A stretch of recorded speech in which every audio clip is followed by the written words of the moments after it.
রাধে বন্ধুরা, twin Gopal lifestyle চ্যানেলে আপনাদের সবাইকে স্বাগত। তো সুপ্রভাত বন্ধুরা, আশা করি আপনারা সবাই সুস্থ আছেন ও ভালো আছেন। তো আপনাদের সবাইকে সাথে নিয়ে আমি আমার আজকের ব্লগটা স্টার্ট করছি। আশা করছি আমার আজকের ব্লগটা আপনাদের ভালো লাগবে। তো সকাল থেকেই আমি আমার গোপালের সেবা দিয়ে এখানে চলে এসেছি। তুলসী মন্দিরটা ভালো করে ধুয়ে পরিষ্কার করে দিচ্ছি, কেন খুব ধুলো পড়ে আর নোংরা হয়ে যায়। ওই জন্য তুলসীর মন্দিরের ওপরটা একটু পরিষ্কার করে ধুয়ে দেব। এগুলো খুব ধুলো বসেছে আর খুব নোংরাও হয়েছে, তবু রোজকার ধোয়া। কিন্তু কি বলুন তো, নিচেগুলো ঝাড় দিলেই সে ধুলোগুলো উড়ে গিয়ে বসে। তো এরপর আমি আমার মেয়ের স্কুলের টিফিনও রেডি করে নিলাম। তো আজকে মেয়ের জন্য করেছিলাম ম্যাকরনি। তো সেটা রেডি করে নিয়ে ঠিক করে ওর ব্যাগে পুরে দিলাম। তো মেয়েকে স্কুলে পাঠিয়ে দিয়ে এরপর আমি এখানে ঝাড় দিতে লেগে পড়েছি। তো দেখুন, আমার সব রুমগুলো ঝাঁট দেওয়া হয়ে গেল। তারপর এই যে সামনের দিকটা ঝাঁট দিয়ে নোংরাগুলো বাইরে বার করে দিই। আর এদিকটা যে স্টাইলসগুলো বসানো আছে এগুলো খুব স্লিপ হয়, সেজন্য আবার নতুন করে এই অন্য রকমের যে খাপ খাপ স্টাইলসগুলো হয় না, এগুলো স্লিপ হয় না, তারপর এগুলো বসানো হলো। তো আমার এদিকের সামনের দিকে সব ঝাঁট দেওয়া কমপ্লিট হয়ে গেল। এরপর এখানে একটু ঝুল ছিল, সেগুলো একটু ঝেড়ে পরিষ্কার করে নিলাম। তারপর আমাদের যে বাড়ির উঠানটা আছে সেটা আমি ঝাঁট দিয়ে নিলাম।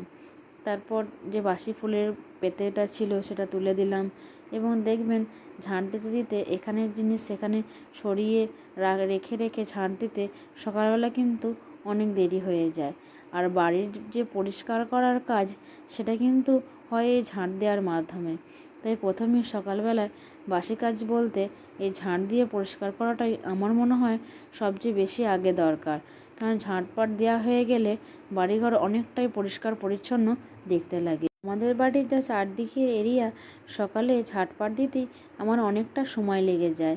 তাও তাড়াতাড়ি করে আমি আমার কাজ সেরে নিচ্ছি। গোপাল সোনাকে দিয়ে এসেছি আমাদের পাশের বাড়ির কাকিমার কাছে। তো গোপাল সোনা থাকলে আমার এতটা তাড়াতাড়ি কাজ সারা হয় না।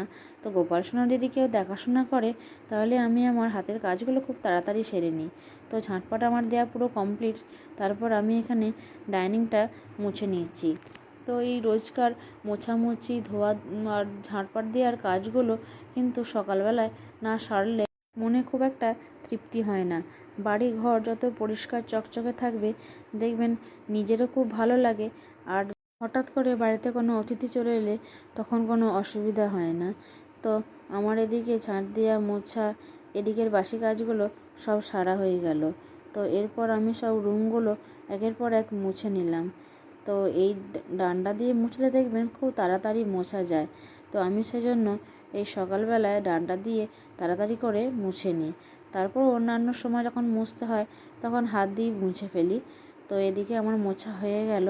তারপর যে সামনের দিকে পোর্শনটা আছে সেটা আমি রোজ সকালবেলায় জল দিয়ে ধুয়ে দিই। তো তারপর আমি এখানে চলে রান্নাঘরে বেসিন এবং টাইলসটা একটু ধুয়ে মেজে পরিষ্কার করে নিলাম। তারপর এই কলের মুখটাও একটু নোংরা জমেছিল, সেটাকেও পরিষ্কার করে ধুয়ে ফেললাম। তো আমার ধোয়া হয়ে গেল। তারপর যে ছেলের এবং আমার কাচাকুচিগুলো ছিল সেগুলো সব রোদে দিয়ে দিলাম। আমাদের বাড়ির উঠোনেতেই বেশ ভালো রোদ থাকে এবং এখন গ্রীষ্মকালের গরমেতে আর ছাদে যেতে হয় না। এখানেই ছেলের জিনিসগুলো এবং আমাদের যাবতীয় জিনিসগুলো সব শুকিয়ে যায়। তো ছেলে এখন অনেকটাই বড় হয়ে গেছে, তাই তার এখন কাঁথাগুলো খুব কমই হয়। এবং এই খাওয়ানোর জন্য বা অন্যান্য কাজে যে জিনিসগুলো ব্যবহার হয়, এবং এই গ্রীষ্মকাল বলে বারে বারে ঘেমে যায় বলে ওর জামাগুলো আমি বারে বারে চেঞ্জ করে দিই। তো ছেলের কাচাকুচি এখন অনেকটাই কমে গেছে, প্রায় নাই বললেই চলে। কিন্তু যখন আমার ছেলে ছোট ছিল তখন পুরো ছাদ, মানে শীতকালের দিকে পুরো ছাদময় সব মেলা থাকতো। তো আমার ছেলের জামা প্যান্টগুলো সব মেলে দিলাম। আর এই জামা প্যান্টগুলো দেখবেন খুব একটা রোদে দিলে রঙগুলো নষ্ট হয়ে যায়, সেই জন্য আমি একটু ছাওয়ার দিকে মেলে দিলাম।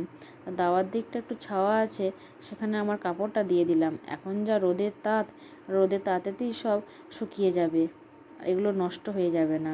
তো এরপর বড় মা রান্না বসাবে, সেজন্য আমি চলে এলাম আমাদের বাগান থেকে এই পাকা পাকা টমেটোগুলো তুলতে। তো তো এই টমেটোগুলো কিন্তু শীতকালে হয়েছে, মানে গাছগুলো শীতকালে লাগানো হয়েছিল। তো এখনও পর্যন্ত এই গাছগুলোতে প্রচুর পরিমাণে টমেটো হচ্ছে। তো এই দেখুন, আমার ছেলেকে স্নান করিয়ে বিছানায় শুইয়ে দিয়েছি, আর সে কেমন মনের আনন্দে খেলা করছে। তো আমার ছেলে বিছানাতে শুয়ে শুয়ে খেলা করতে একটু বেশি পছন্দ করে। আমার ওকে অয়েল ম্যাসাজ করে স্নান করিয়ে জামা প্যান্ট পরে খাইয়ে রেডি করে দিলাম। এরপর আমি চলে এলাম এখানে ঠাকুর ঘরে। আমারও স্নান করা কমপ্লিট হয়ে গেছে। তো এখানে যে জবা ফুলগুলো আছে, জবা ফুলগুলো সব চরণে নিবেদন করে দিলাম। তো আমাদের ঠাকুরতলার কাছে যে ফুলের বাগানটা আছে, সেখানে অনেক ফুল ফুটে থাকে এবং তুলে এনে সেগুলো বড় মাই তুলে এনেছে, এবং আমি এখানে সব ফুলগুলো সাজিয়ে দিচ্ছি, কারণ প্রচুর পরিমাণে জবা ফুল থাকে। তো ঠাকুরের চরণ নিবেদন করে যেগুলো বাকি থাকে সেগুলো সব আমি যে বাইরের দিকে অংশ থাকে সেগুলোতে সব সাজিয়ে দিই। তো আমি ফুলগুলো সাজানো হয়ে গেলে আমার গোপাল সোনাকে স্নান করাতে লেগে পড়েছি।